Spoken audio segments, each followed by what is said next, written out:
Hi all, എല്ലാവർക്കും super നോട്ട്സിൻ്റെ ഒരു YouTube സെക്ഷനിലേക്ക് സ്വാഗതം.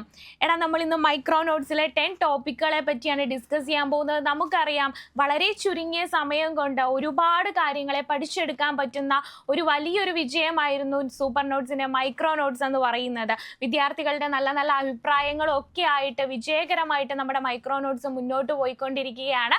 നമുക്കറിയാം, ഒരുപാട് കാര്യങ്ങൾ നമുക്ക് പഠിക്കാനുണ്ട് അല്ലെ. എക്സാം പോയിന്റ് ഓഫ് വ്യൂവിൽ പഠിച്ചു തീരാത്തടത്തോളം കാര്യങ്ങൾ, ഒരുപാട് കാര്യങ്ങൾ പഠിക്കാനുണ്ട്. ഒരു ബുക്ക് എടുത്ത് വെച്ച് പഠിക്കുന്ന നേരത്തെ നമുക്കൊക്കെ മനസ്സിൽ വരുന്നതാണ്, ഇത് തീരുന്നില്ലല്ലോ എന്ന് പറയുന്ന വിഷമം.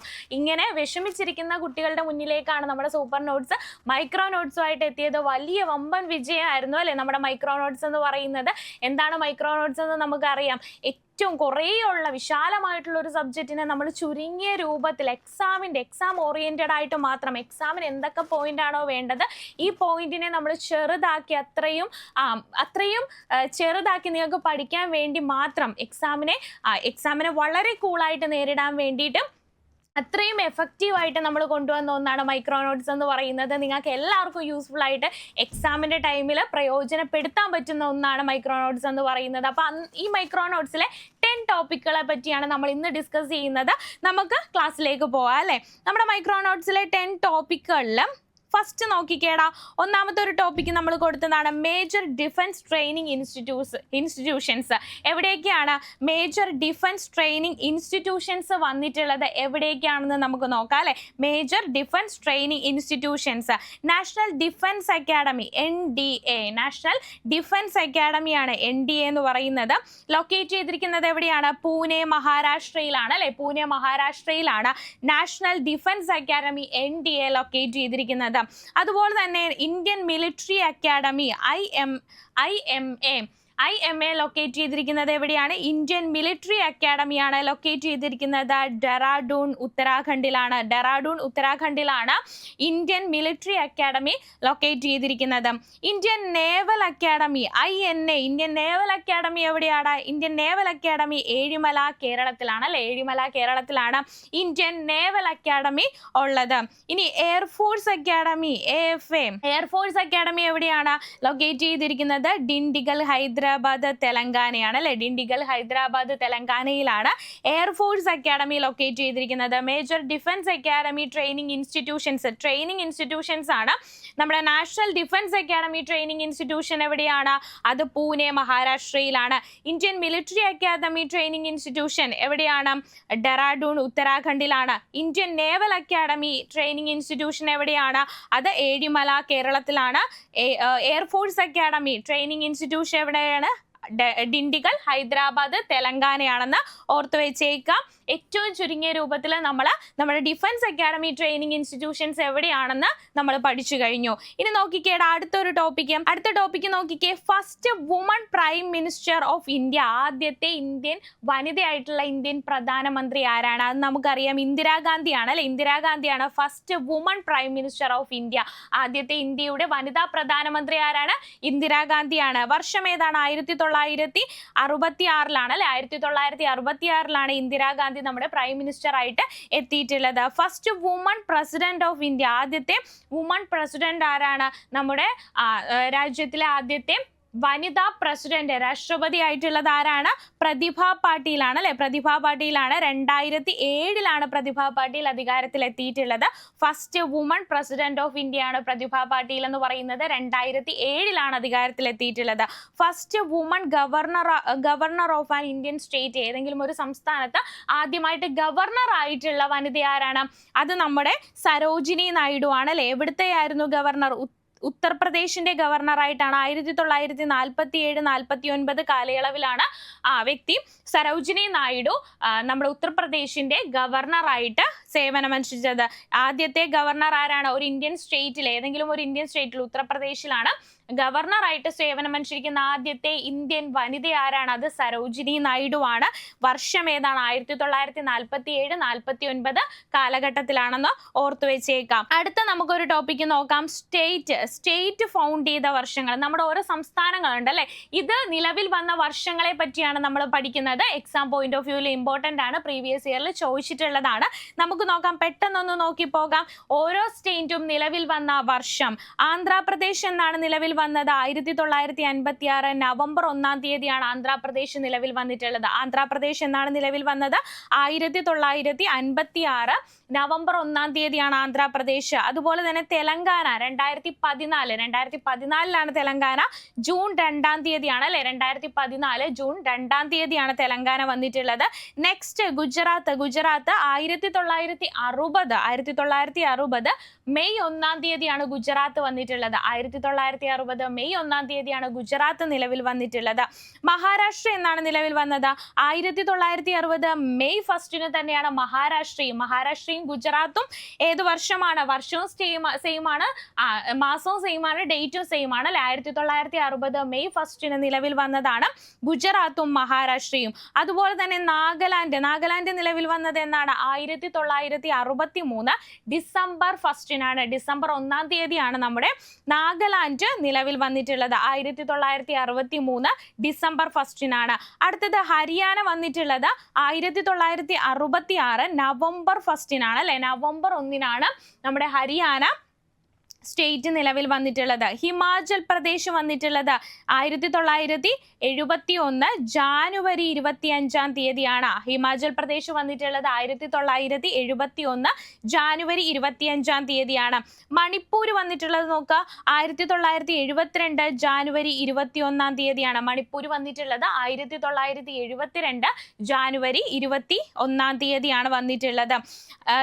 അടുത്ത ത്രിപുര വന്നത് 1972 ജാനുവരി 21 തീയതിയാണ്. 1972 ജാനുവരി 21 തീയതിയാണ് ത്രിപുര വന്നിട്ടുള്ളത്. നെക്സ്റ്റ് മേഘാലയ വന്നിട്ടുള്ളത് 1972 ജാനുവരി 21 തീയതിയാണ്. അപ്പൊ ജാനുവരി 21 1972 വന്നിട്ടുള്ള സ്റ്റേറ്റുകൾ നോക്കാം നമുക്ക്. 1972 ജാനുവരി 21 വന്നിട്ടുള്ളത് മണിപ്പൂർ, ത്രിപുര, മേഘാലയ. സെയിം വർഷം സെയിം മന്ത് അതുപോലെ തന്നെ സെയിം ഡേറ്റിന് നിലവിൽ വന്നിട്ടുള്ള സംസ്ഥാനങ്ങളാണ് മണിപ്പൂർ, ത്രിപുര, മേഘാലയ എന്ന് പറയുന്നത്. മൂന്നും ഏത് വർഷമാണ്? 1976 ജാനുവരി 1 നിലവിൽ വന്നിട്ടുള്ളത്. അടുത്ത നോക്കിക്കേ സിക്കിം വന്നിട്ടുള്ളത് എന്നാണ് 1975 മെയ് 16 തീയതിയാണ്. 1975 മെയ് 16 തീയതിയാണ് സിക്കിം വന്നിട്ടുള്ളത്. അടുത്തത് അരുണാചൽ പ്രദേശ് 1987 ഫെബ്രുവരി 20 തീയതിയാണ് അരുണാചൽ പ്രദേശ് നിലവിൽ വന്നിട്ടുള്ളത്. അതുപോലെ തന്നെ മിസോറാം വന്നിട്ടുള്ളത് 1987 ഫെബ്രുവരി 20 തീയതിയാണ്. 1987 ഫെബ്രുവരി 20 തീയതിയാണ് നമ്മുടെ മിസോറാം വന്നിട്ടുള്ളത്. നമ്മുടെ ഗോവ വന്നിട്ടുള്ളത് എന്നാണ്? ഗോവ നിലവിൽ വന്നത് 1987 മെയ് 30 തീയതിയാണ്. 1987 മെയ് 30 തീയതിയാണ് ഗോവ വന്നിട്ടുള്ളത്. അപ്പോൾ ഓരോ സ്റ്റേറ്റും അവ നിലവിൽ വന്ന വർഷവും നമ്മൾ പഠിച്ചു. ഇമ്പോർട്ടൻ്റ് ആണ്.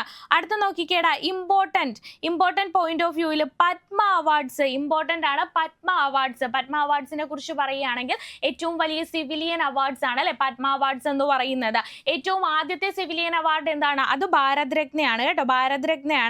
ഭാരത് രത്നയാണ് ഏറ്റവും ഫസ്റ്റിലത്തെ സിവിലിയൻ, ഏറ്റവും ഹയസ്റ്റ് സിവിലിയൻ അവാർഡ് എന്ന് പറയുന്നത്. സെക്കൻഡ് ഹയസ്റ്റ് സിവിലിയൻ അവാർഡ് എന്ന് പറയുന്നത് പത്മവിഭൂഷൺ ആണ്. സെക്കൻഡ് ഹയസ്റ്റ് സിവിലിയൻ അവാർഡ് എന്ന് പറയുന്നത്. ഇനി തേർഡ് ഹയസ്റ്റ് സിവിലിയൻ അവാർഡ് എന്ന് പറയുന്നത് പത്മഭൂഷൺ ആണ്. ഫോർത്ത് പത്മശ്രീ ആണ്. സിവിലിയൻ അവാർഡുകളിൽ ഒന്നാമത്തത് ഭാരത് രത്നയാണ്. രണ്ടാമത്തത് ഏതാണ്? പത്മവിഭൂഷൺ ആണ്. മൂന്നാമത്തത് പത്മഭൂഷണും. നാലാമത്തത് ഏതാണ്? നാലാമത്തെ പൊസിഷനിൽ നിൽക്കുന്നത് പത്മശ്രീയുമാണ്. എന്തിനാണ് പത്മ അവാർഡ്സ് നൽകുന്നത്? എന്ത് സർവീസ് ആയിക്കോട്ടെ, ഈ സർവീസുകളിൽ സോഷ്യൽ ആയിക്കോട്ടെ അല്ലെങ്കിലും സ്പോർട്സ് ആയിക്കോട്ടെ, അവരവരുടെ മേഖലകളിൽ ഒരു ഡിസ്റ്റിങ്വിഷ്ഡ് പെർഫോമൻസ് കാഴ്ചവെച്ചിട്ടുള്ളവർക്ക് നൽകുന്ന അവാർഡാണ് പത്മ അവാർഡ്സ് എന്ന് പറയുന്നത് അല്ലെ. പത്മ അവാർഡ്സ് എന്ന് പറയുന്നത് ഓരോരുത്തരുടെ സോഷ്യൽ വർക്ക് ആയിക്കോട്ടെ, സ്പോർട്സ് ആയിക്കോട്ടെ, ആർട്ട് ആയിക്കോട്ടെ, ആ മേഖലകളിൽ ആർട്ട് അതുപോലെ തന്നെ social workers, government including government officers ആയിക്കോട്ടെ, ഇവർക്ക് ഇവരുടെ ഒരു ഡിസ്റ്റിങ്വേഷൻ പെർഫോമൻസിന്, അവരുടെ ഫീൽഡിൽ ഒരു ഡിസ്റ്റിങ്വിഷ്ഡ് പെർഫോമൻസിന് നൽകുന്ന അവാർഡാണ് സിവിലിയൻ അവാർഡാണ് പത്മ അവാർഡ്സ് എന്ന് പറയുന്നത്. പത്മ അവാർഡ്സ് ഈ വർഷം എത്ര പേർക്കാണ്? 139 പേർക്കാണ് പത്മ അവാർഡ്സ് ലഭിച്ചിട്ടുള്ളത്. അതിൻ്റെ അകത്ത് പത്മവിഭൂഷൺ എത്ര പേർക്ക് ലഭിച്ചു? 7 പേർക്ക് ലഭിച്ചിട്ടുണ്ട്. പത്മഭൂഷൺ എത്ര പേർക്ക് ലഭിച്ചു? 19 പേർക്ക് പത്മഭൂഷൺ ലഭിച്ചിട്ടുണ്ട്. ഫൈനലി പത്മവിഭൂഷൺ 113 പേർക്ക് പത്മവിഭൂഷണും പത്മശ്രീയും ലഭിച്ചിട്ടുണ്ട്. അപ്പൊ പത്മവിഭൂഷൺ 7 പേർക്ക് ലഭിച്ചിട്ടുണ്ട്, പത്മഭൂഷൺ 19 പേർക്ക് ലഭിച്ചിട്ടുണ്ട്, പത്മശ്രീ 113 പേർക്കും പത്മശ്രീയും ലഭിച്ചിട്ടുള്ള കാര്യം ഓർത്തു വെച്ചേക്കാം. അപ്പൊ പത്മ അവാർഡ്സിനെ കുറിച്ച് ഒരു ഐഡിയ നമുക്ക് കിട്ടിയല്ലേ. അടുത്ത നോക്കാം നമ്മുടെ പ്ലാനിങ്. നമ്മുടെ സ്വതന്ത്രാനന്തര ഇന്ത്യയിൽ സമ്പദ് മേഖലയുടെ വികസനത്തിന് വേണ്ടി ഒരുപാട് പ്ലാൻസ് വന്നായിരുന്നു അല്ലെ, ഒരുപാട് പദ്ധതികൾ രൂപീകരിക്കേണ്ട. ഈ പദ്ധതികളുടെ വർഷം ഏതാണ്? നമ്മുടെ സാമ്പത്തിക മേഖലയിൽ, സ്വതന്ത്രാനന്തര നമ്മുടെ സാമ്പത്തിക മേഖലയിലെ മുന്നേറ്റത്തിന് വേണ്ടി ഒരുപാട് പദ്ധതികൾ നമ്മൾ ഇംപ്ലിമെന്റ് ചെയ്തിട്ടുണ്ടായിരുന്നു. ഈ പദ്ധതികളുടെ വർഷമാണ് നമ്മൾ പഠിക്കുന്നത്. ബോംബെ പ്ലാൻ ഏത് വർഷമാണ്? 1944 ബോംബെ പ്ലാൻ വന്നിട്ടുള്ളത്. ഇനി ഗാന്ധിയൻ പ്ലാൻ വന്നിട്ടുള്ളത് 1944 തന്നെയാണ്. ബോംബെ പ്ലാനും ഗാന്ധിയൻ പ്ലാനും എക്കണോമിക്സിന്റെ ഭാഗത്ത് വരുന്നതാണ്. ബോംബെ പ്ലാനും ഗാന്ധിയൻ പ്ലാനും എന്നാണ് 1944 ബോംബെ പ്ലാനും ഗാന്ധിയൻ പ്ലാനും വന്നിട്ടുള്ളത്. ഇനി പീപ്പിൾസ് പ്ലാൻ വന്നിട്ടുള്ളത് 1945 പീപ്പിൾസ് പ്ലാൻ വന്നിട്ടുള്ളത്. സർവോദയ പ്ലാൻ അടുത്തതാണ്. സർവോദയ പ്ലാനും പ്ലാനിംഗ് കമ്മീഷനും വന്നിട്ടുള്ളത് 1950 1950 സർവോദയ പ്ലാനും അതുപോലെ തന്നെ പ്ലാനിംഗ് കമ്മീഷനും വന്നിട്ടുള്ളത്. എവിടെയാണ്? 1900. ഏത് വർഷമാണെന്ന് നോട്ട് ചെയ്ത് വെക്കുക. 1950 അത് നമ്മൾ കഴിഞ്ഞു. ഇമ്പോർട്ടൻ്റ് ആയിട്ടുള്ള എക്കണോമിക്സിന്റെ ഭാഗത്ത് നിന്ന് ഇമ്പോർട്ടൻ്റ് ആയിട്ട് ചോദിക്കുന്ന വർഷമാണ്. ഒന്ന് നോട്ട് ചെയ്യുക. Bombay plan, Gandhian plan, people's plan, Sarvodaya plan, അതുപോലെ തന്നെ പ്ലാനിംഗ് കമ്മീഷന്റെ വർഷം. ഇനി നമുക്ക് നോക്കാം കോൺസ്റ്റിറ്റ്യൂഷന്റെ ഭാഗത്തു നിന്നുള്ള ഒരു ഇമ്പോർട്ടൻ്റ് ആയിട്ടുള്ള മേഖലയാണ് കോൺസ്റ്റിറ്റ്യൂഷൻ അസംബ്ലി അല്ലെങ്കിൽ ഭരണഘടനാ അസംബ്ലി എന്ന് പറയുന്നത്. ഭരണഘടനാ അസംബ്ലി രൂപീകരിക്കാൻ വേണ്ടി കാരണമായിട്ടുള്ള അല്ലെങ്കിൽ ഭരണഘടനാ അസംബ്ലി രൂപീകരിക്കാൻ കാരണമായിട്ടുള്ളത് ക്യാബിനറ്റ് മിഷന്റെ പ്രവർത്തനമാണ്. 1946 ക്യാബിനറ്റ് മിഷൻ വന്നിട്ടുള്ളത്. ക്യാബിനറ്റ് മിഷനിലെ അംഗങ്ങൾ എന്ന് പറയുന്നത് 3 പേരായിരുന്നു ക്യാബിനറ്റ് മിഷനിൽ ഉണ്ടായിരുന്നത്. ആരൊക്കെയാണ്? Pethick Lawrence, Stafford Cripps, AV Alexander 3 പേരായിരുന്നു ക്യാബിനറ്റ് മിഷനിൽ ഉണ്ടായിരുന്നത്. ക്യാബിനറ്റ് മിഷൻ എന്താണ്? ഭരണഘടന കോൺസ്റ്റിറ്റ്യൂഷൻ അസംബ്ലിയുടെ ഇന്ത്യക്ക് സ്വാതന്ത്ര്യം ലഭിക്കാൻ വേണ്ടിയും കോൺസ്റ്റിറ്റ്യൂഷൻ അസംബ്ലി ഫോം ചെയ്യുന്നതിനൊക്കെ കാരണമായിട്ടുള്ള ഒന്നായിരുന്നു ക്യാബിനറ്റ് മിഷൻ എന്ന് പറയുന്നത്. 1946 ഇന്ത്യയിലേക്ക് വന്നിട്ടുള്ളത്. 3 അംഗങ്ങളായിരുന്നു അതിൻ്റെ അകത്ത് ഉണ്ടായിരുന്നത്. ആരൊക്കെയായിരുന്നു? Pethick Lawrence, Stafford Cripps, AV Alexander. ഇനി ക്യാബിനറ്റ് താൽക്കാലിക അധ്യക്ഷൻ, ഭരണഘടനാ അസംബ്ലിയുടെ താൽക്കാലിക അധ്യക്ഷൻ ആരാണ്? സച്ചിദാനന്ദ സിൻഹയാണ് അല്ലെ. ടെമ്പററി പ്രസിഡന്റ് ആരാണ്? ക്യാബിനറ്റ് മിഷന്റെ ടെമ്പററി പ്രസിഡന്റ് അല്ലെങ്കിൽ താൽക്കാലിക അധ്യക്ഷൻ എന്ന് പറയുന്നത് സച്ചിദാനന്ദ സിൻഹയാണ്. സ്ഥിര അധ്യക്ഷൻ എന്ന് പറയുന്നത് പെർമനന്റ് പ്രസിഡന്റ് എന്ന് പറയുന്നത് രാജേന്ദ്ര പ്രസാദ് ആണ്. ഇനി ലക്ഷ്യപ്രമേയം കോൺസ്റ്റിറ്റ്യൂഷൻ അസംബ്ലിയിൽ ഒബ്ജക്റ്റീവ് റെസൊല്യൂഷൻ അല്ലെങ്കിൽ ലക്ഷ്യപ്രമേയം അവതരിപ്പിച്ചത് ആരാണ്? ജവഹർലാൽ നെഹ്റു ആണ് അല്ലെ. അവതരിപ്പിച്ചത് ജവഹർലാൽ നെഹ്റു ആണ്. വർഷം ഒബ്ജക്റ്റീവ് റെസൊല്യൂഷൻ അവതരിപ്പിച്ച വർഷം 1946 ഡിസംബർ 13 ഒബ്ജക്റ്റീവ് റെസൊല്യൂഷൻ അവതരിപ്പിച്ചിട്ടുള്ളത്. 1946 ഡിസംബർ 13 അസംബ്ലിയുടെ മേജർ കമ്മിറ്റികളുണ്ട് അല്ലെ. കോൺസ്റ്റിറ്റ്യൂഷൻ അസംബ്ലിയിൽ എത്രയാണ് മേജർ കമ്മിറ്റികളുടെ എണ്ണം എന്ന് പറയുന്നത്? 8 മേജർ കമ്മിറ്റീസ് ആണുള്ളത്. കോൺസ്റ്റിറ്റ്യൂഷൻ അസംബ്ലി ഫോം ചെയ്തത് 1946 ഡിസംബർ 6 കോൺസ്റ്റിറ്റ്യൂഷൻ അസംബ്ലിയുടെ ഫസ്റ്റ് മീറ്റിംഗ് ചേർന്നത് 1946 ഡിസംബർ 9 ഫസ്റ്റ് മീറ്റിംഗ് ചേർന്നിട്ടുള്ളത്. ജവഹർലാൽ നെഹ്റു ലക്ഷ്യപ്രമേയം അവതരിപ്പിച്ചത് 1946 ഡിസംബർ 13 നെഹ്റു ലക്ഷ്യപ്രമേയം അവതരിപ്പിച്ചത്. ഈ ലക്ഷ്യപ്രമേയമാണ് എന്തായിട്ട് മാറിയത്? നമ്മുടെ കോൺസ്റ്റിറ്റ്യൂഷന്റെ പ്രിയാമ്പിൾ ആയിട്ട് മാറിയിട്ടുള്ളത്. പഠിച്ചു. ആ ടോപ്പിക്ക് നമ്മൾ പഠിച്ചു കഴിഞ്ഞു. ഇനി അടുത്ത നോക്കാം. നീതി ആയോഗിന്റെ നേതൃത്വത്തിൽ നീതി ആയോഗിനെ കുറിച്ച് പരിചയപ്പെടാം. 2015 അല്ലെ നീതി ആയോഗ് വന്നിട്ടുള്ളത്. 2015 വന്നിട്ടുള്ളത്. നിലവിലെ അധ്യക്ഷൻ നരേന്ദ്രമോദിയാണ് അല്ലെ. നിലവിലെ അധ്യക്ഷനും ആദ്യത്തെ അധ്യക്ഷനും നരേന്ദ്രമോദിയാണെന്ന് ഓർത്തു വെച്ചേക്കാം. നിലവിലെ ഉപാധ്യക്ഷൻ സുമൻ കെ ബെറിയാണ് അല്ലെ. സുമൻ കെ ബെറിയാണ് നിലവിലെ ഉപാധ്യക്ഷൻ എന്ന് പറയുന്നത്. ആദ്യ ഉപാധ്യക്ഷൻ അരവിന്ദ് പനഗരിയായിരുന്നു ആദ്യത്തെ ഉപാധ്യക്ഷൻ എന്ന് പറയുന്നത്. ഇനി നിലവിലത്തെ CEO എന്ന് പറയുന്നത് BVR സുബ്രഹ്മണ്യമാണ്. നിലവിലത്തെ CEO നീതി ആയോഗിന്റെ നിലവിലത്തെ CEO എന്ന് പറയുന്നത് BVR സുബ്രഹ്മണ്യമാണ്. ആദ്യത്തെ CEO ആരാണ്? സിന്ധു സി ഖുള്ളറാണ്. ആദ്യത്തെ നമ്മുടെ നീതി ആയോഗിന്റെ സിഇഒ എന്ന് പറയുന്നത്, ആദ്യത്തെ സിഇഒ എന്ന് പറയുന്നത് സിന്ധു സി ഖുള്ളറാണ് അല്ലെ, സിന്ധു ശ്രീ ഖുള്ളറാണ് എന്ന് ഓർത്ത് വെച്ചേക്കാം. ഓക്കെ, ആ ടോപ്പിക്കും നീതി ആയോഗുമായിട്ട് ബന്ധപ്പെട്ട ടോപ്പിക്കും കംപ്ലീറ്റ് ആയി. 2015 നീതി ആയോഗ് വന്നിട്ടുള്ളത്. നിലവിലെ അധ്യക്ഷൻ നരേന്ദ്രമോദി, ഉപാധ്യക്ഷൻ ആരാണ്? ആദ്യത്തെ അധ്യക്ഷനും നിലവിലത്തെ അധ്യക്ഷനും നരേന്ദ്രമോദിയാണ്. ഉപാധ്യക്ഷൻ സുമൻ ബറിയാണ്. നിലവിലത്തെ ഉപാധ്യക്ഷൻ ആരാണെന്ന് ഓർത്ത് വെച്ചേക്കുക. ആദ്യത്തെ ഉപാധ്യക്ഷൻ അരവിന്ദ് പനഗരിയാണ്. നിലവിലത്തെ ഉപാധ്യക്ഷൻ ആരാന്ന് ഓർത്ത് വെച്ചേക്കുക? സുമൻ ബേറിയാണ്. നിലവിലത്തെ സിഇഒ BVR സുബ്രഹ്മണ്യമാണ്. ആദ്യത്തേത് ആരാണ്? സിന്ധു സി ഖുള്ളറാണെന്ന് ഓർത്ത് വെച്ചേക്കാം. അടുത്ത നോക്കിക്കേ, principal organs of UN. UN important ആണ് അല്ലെ, നമ്മുടെ എക്സാം പോയിന്റ് ഓഫ് വ്യൂവിൽ UN ഇമ്പോർട്ടന്റ് ആണ്. UNന്റെ പ്രിൻസിപ്പൽ ഓർഗൻസ് ഏതൊക്കെയാണ്?